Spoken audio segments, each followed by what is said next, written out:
Ekibiina ki National Unity Platform kivuddeyo ne kivumirira emivuyo egizze gyeyorekera mu kulonda wano mu ggwanga okwatandika ng'ennaku z'omwezi 15 omwezi oguwedde, ng'era ssaabawandiisi w'ekibiina kino David Lewis Lubongoya asabye bannakibiina abaali beesimbyewo kyokka ne batamatina na ngeri gye bawangulwamu nti baddukire mu kkooti beekubira enduulu. Ekibiina tuvuddeyo ne twenkaleginga oba ne tuzaamu amaanyi abakulembeze baffe bonna ababbibwa okutwala ensonga zaabwe mu mbuga z'amateeka.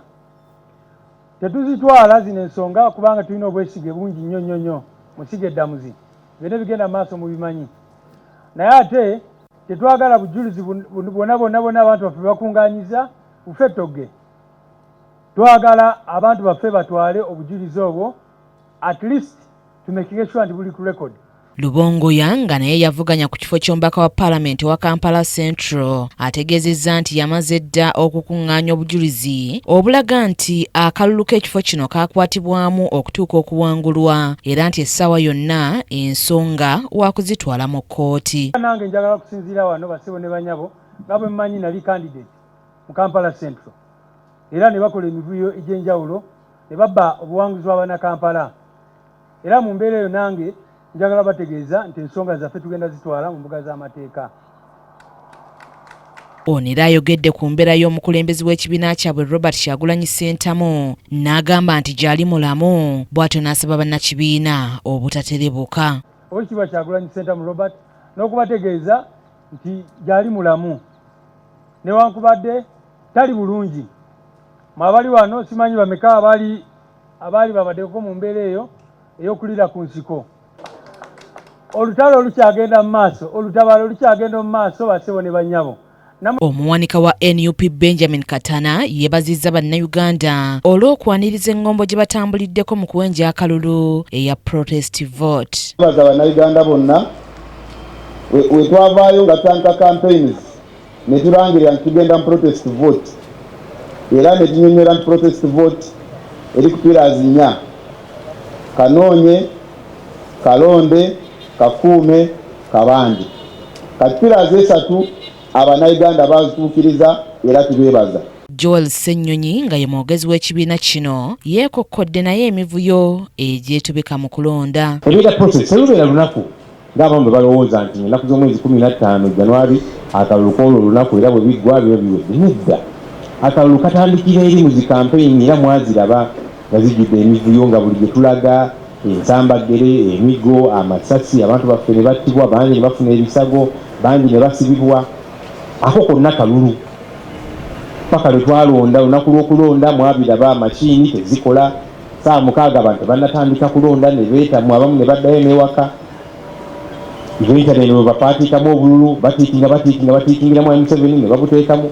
Tugenze ku zitali senta mwabiraba owa NRM walina obululu 20 ne bongerako ennukuta 5 afuna obululu 5 mwabiraba byonna. Akalulu kaffe bwe kati bwe kaali. Ono yeebazizza bannaddiini abavuddeyo okwogera ku bitagenda bulungi kyokka n'akukkulumira abo abafuuse kyesirikidde. Twebaza okukosa abamu tubalaba ensangi zino boogera era tubeebaza bannaddiini abavaayo ne boogera ne bagamba nedda ekiwamba abantu kikyamu ekyokulumba amaka ga munno n'okuba mukyala w'ekikyamu n'ebirala tubeebaza. Naye n'abalala amaloboozi gaabwe geeyongere. Ensonga eno bannange si ya NUP just nga political party nedda yaffe ffenna ng'eggwanga. Abakulembeze ba NUP ababaddewo bwe batyo basabye gavumenti okukola ku ky'okuyimbula bannakibiina kino abaakwatiddwa mu kiseera ky'okulonda. Tumirira ebikolwa eby'okutyoboola eddembe ly'obuntu. Wano wenjogerera tulina list gye twakakompilinga eriko abantu 616 bamembazi baffe be twakatracinga. Estimates zaffe ziraga nti abantu abasukka 3000 aba NUP baakwatibwa mu mbeera ino ey'okulonda. Tubalagidde bate baganda baffe bonna ate balekerawo okukwata abantu. Abantu baffe bangi baawambibwa. Gavumenti eno tugigamba era tugibanja abantu baffe bano. Tetusaba, tuli mu kwegayirira abantu baffe bano abaawambibwa bateebwe mu nnambiro. Banna NUP ab'enjawulo abeesimbawo ne bayitamu ku bifo eby'enjawulo n'abo abataayitamu boogedde ku ebyo eby'enjawulo bye baalaba mu kalulu. Wala owamu Waiswa yali akusinzaako obululu 26 nga tugasse byalako zonna naye tugenda mu Tale Center batandika okubba ne lopu yaliwo ne baleta helikopita netandika okukangakanga awo helikopita nekangakanga nefukula empewo yali amaanyi nnyo ne baleta abasirikale mu tenti yaffe ab'emmundu. Ssemateeka gwe tuyimiriddeko agamba omuntu aba alangiriddwa ate okujjawo ekyo okujjawo okulangirira kwe gundi kooti yeyina okukola ki okuddamu okulangirira. Wabeerawo ensonga endala yonna eyadda mu kalulu nti ne bonoobeera n'ejjala foomu ezikuwa obuwanguzi ate era weetaaga okukolayo ekirala okulaba nga bakulangirira nakyo kakibeere nga kitutegeezebwa tuyingire mu kalulu nga tukimanyi nti bw'omala okulondebwa n'ofuna jjala foomu ezikuwa obuwanguzi none ekisooka olina ojjukola okulaba nga bakulangirira. Waliwo n'abawagizi b'ekibiina kino abalaze nga bwe baatulugunyizibwa mu kiseera ky'okulonda.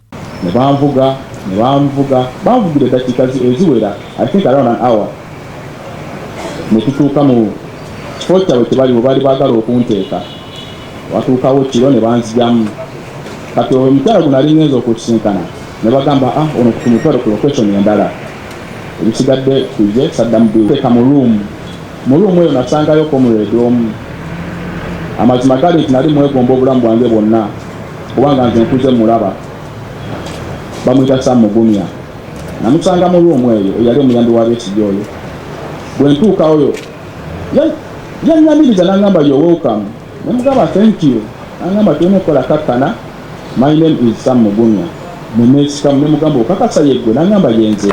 Kirabika ono omwami kalituusi gye bamutuulamu eyo payani nange gye bakola ki kubanga yali ono omuzeeyi yaŋŋamba just in 40 minutes ebadde yakavaayo ate ekomyewo. So nze mutima gwange ne ŋŋamba bayinza okuba basuddemu bright in that place. John Maido ne Ssebugenyi Joseph be bakusakidde eggulire lino ku KTV Amalindirire.